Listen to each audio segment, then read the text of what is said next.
Sandeep Ghosh, Dr. Sandeep Ghosh, the most powerful person in RG he used to run various rackets. That was the allegation behind him. But he used to stop the registration of doctors if they were not according to him, if they did not listen to him, if they do any protest, then their registration used to be cancelled and their registration used to hold on that. We have one person, Chandra Moli, who is an ex-student of RG What happened to him? We'll hear it out from him. ये बताओ कि क्या हुआ था, क्या करता था संदीप घोष और तुम्हारे साथ क्या हुआ है? There occurred a movement in 2021 demanding proper hostel accommodation, a democratically elected students' body, transparent house staffship counseling, and it addressed some contemporary issues regarding ladies' hostel. The movement was solely led by general students of RG and not a single political party were involved. We, the general students, went to then Principal Sandeep Ghosh, but he refused any kind of conversation. And students demanded immediate resignation of Sandeep Ghosh, and students also continued different forms of protests. I'm talking about 2021. They continued different forms of protests like cease work, human chain and indefinite hunger strike. When the movement came to an end, Sandeep Ghosh and his team, that is popularly known as North Bengal Lobby, the threat syndicate. Were the doctors there? There is a threat syndicate of which Sandeep Ghosh is a part. The health syndicate comprises of Dr. Shamapada Das, Dr. Sushanto Rai, who is Vice President of West Bengal Medical Council, रोगी कल्याण समिति का जो chairman है आरजीकर का doctor Sudipta Roy, he is also MLA of Shrirampur legislation. हाँ, श्रीरामपुर का जो MLA है. और मैं थोड़ा इलाबोरेट करता हूँ. वो जो थ्रेड सिंडिकेट संदीप घोष चला रहे थे, उसका मतलब एक हायरार्की था. सुदीप्त राय, सुशांत राय, संदीप घोष, उसके बाद Virupaksha Biswas and Abhik they continued all kinds of threats and all. After the movement, Sandeep Ghosh and his team smashed all of our protesters whoever raised a voice. हाँ, जो भी आवाज़ उठाए थे. बहुत सारे लोगों को इस साल भी फाइनल प्रोफेशनल जो एग्ज़ाम होता है उस पर एक हॉस्टल का 17 बोर्डर्स को सप्ली दे दिया गया. मैं और मोइनाक राय, हम लोगों का इंटर्नशिप कंप्लीट हो गया था. हम लोगों का इंटर्नशिप क्लियरेंस और परमानेंट रजिस्ट्रेशन संदीप घोष ने मतलब अटका दिया था फॉर ऑलमोस्ट 1 ईयर.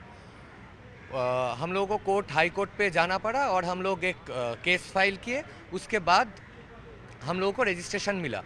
पूरा जो स्वास्थ्य भवन है वो ए नॉर्थ बंगाल लॉबी, जिसका पार्ट ए संदीप घोष है, ए श्यामापद दास है, ए सुशांत रॉय है. इन लोगों का सिंडिकेट पूरा स्वास्थ्य भवन चला रहा है. और ये हाउस स्टाफ में होने के लिए कुछ पैसा लेता था, क्या ऐसा आरोप है? लास्ट 2 ईयर्स से आरजीकर पे हाउस स्टाफ मिलने के लिए फर्स्ट 2 मंथ्स का सैलरी और फर्स्ट 1 मंथ का सैलरी देना पड़ता था.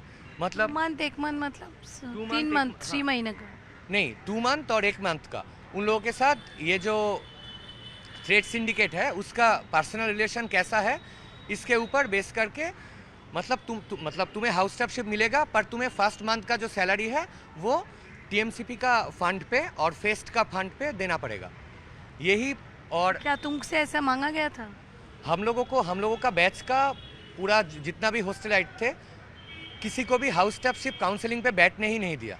और ये इंश्योर करने के लिए प्रिंसिपल का बाउंसर्स था, वो वायलेंटली अटैक कर रहा था. ये 2021 का बात है. पर ये जो 2 साल है 2022 से 2024 ऐसे मांगा गया था क्या? ये तुमको सुनने को आया? नहीं, ऐसे मांगा गया था. बहुत सारे लोग मतलब इतने लोगों से पैसा मांगे हैं, तो ये सब जानते हैं। और मतलब वेरियस मीडिया पे ये मतलब एलिगेशन भी आया है। तो अभी जो उसका पूरा केस दे दिया है सीबीआई को, जो अख्तर अली ने जो तो अभी तुमको क्या लगता है जस्टिस होगा? तुमको तो कोर्ट जाना पड़ा एक रजिस्ट्रेशन के लिए। एक सिंगल रजिस्ट्रेशन के लिए हम लोगों को कोर्ट जाना पड़ा। हम लोग मतलब ऑप्टिमिस्टिक है कि जस्टिस मिलेगा, पर ये जो सिस्टम और ये जो सेंट्रल गवर्नमेंट, हम लोग जानते हैं कि सीबीआई सेंट्रल गवर्नमेंट का ही एक मशीनरी है और यहाँ का जो सीआईडी है वो स्टेट गवर्नमेंट का मशीनरी है। तो अगर स्टेट गवर्नमेंट और उसका बैक पे जो पॉलिटिकल पार्टीज़ है और सेंट्रल गवर्नमेंट और उसके बैक पे जो पॉलिटिकल पार्टी है, इन लोगों के अंदर अगर कुछ अनएथिकल लियाजो नहीं हुआ, तब हम लोगों को लगता है कि जस्टिस मिलेगा। इसलिए तुम रोज आ रहे हो अभी यहाँ पे exactly. अपना आवाज़ उठाए। Exactly. उस टाइम में तुम्हारा कोई सुना नहीं था। हाँ, अभी मतलब हम लोग 2021 पे संदीप घोष का पूरा सिंडिकेट को एक्सपोज किए थे, पर ये सोनली आरजीकर का इवेंट था, आरजीकर का मूवमेंट था, तो सोसाइटी पे उतना ज़्यादा हलचल नहीं हुआ था। और हमें लगता है कि ये जो 2 साल से आरजीकर पे कोई भी मतलब कितना भी रेशनल वॉइस, कितना भी रेशनल हो, कोई भी आवाज़ उठाने का साहस नहीं करता था।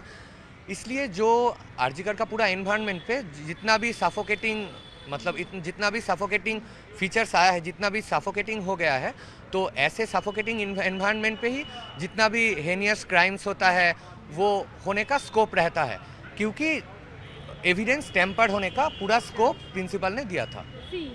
He is a doctor student. His registration was not given to him. Why? Because he protested. Why he protested? Because of their legitimate demands. And that's why he had to go to a court to get that registration. And he himself is saying that this is the threat syndicate of Sandeep Ghosh. The case has been transferred to CBI and he hopes that things will change. A doctor student will come, study and get the certificate. But for that registration, you have to be a part of syndicate, or for that registration, if you are against them, then you might not get the registration. This was the condition that Sandeep Ghosh made this hospital, if whatever he is saying is right. It has been stated in the Supreme Court that 70 people, health workers, doctors and nurses, they are still feeling threatened to stay in the hostel, and 14 after 14th, lot of them left. We have one student who is a final year student, will talk to us. What was that night, and did anybody came out of the hospital? And now that the CISF has come back, what was that night? Did you, some of you came out and stayed in somebody? What was the status? जो वो रात था, एक rally था हमारा, उसमें women reclaim the night कह के एक रैली था, जो वो फीमेल सब लोग रैली कर रहे थे। तो अभी वो सैम बाजार से बेलगछिया तक पूरा जैम था, रैली से बाहर के लोग भी आए थे रैली में, तो बहुत जैम था, तो हम लोग निकल नहीं पाए। तो सीनियर्स ने डिसाइड किया कि हम लोग कैंपस में ही रैली करेंगे। तो हम लोग पीजेबी, वहाँ पे पीजेबी है उसके सामने गए थे, तो वहाँ पर ही हमारा रैली हो रहा था। फिर कुछ सीनियर्स हमें आए और बोले कि हमारा एक मॉब अटैक हुआ है, तुम लोग हॉस्टल में चले जाओ। तो हम लोग बहुत हड़बड़ी में वो हॉस्टल में चले गए। फिर पूरी रात तो हमारा बहुत ही डर में बीता था। तो उसके बाद ही हम घर चले गए। हमारा जो पेरेंट्स है वो भी बहुत अच्छा, डर लगा इसलिए। हाँ, बहुत ही टेंशन कर रहे थे, तो हम लोग घर चले गए। फिर हम में से कुछ लोग, 7-8 लोग,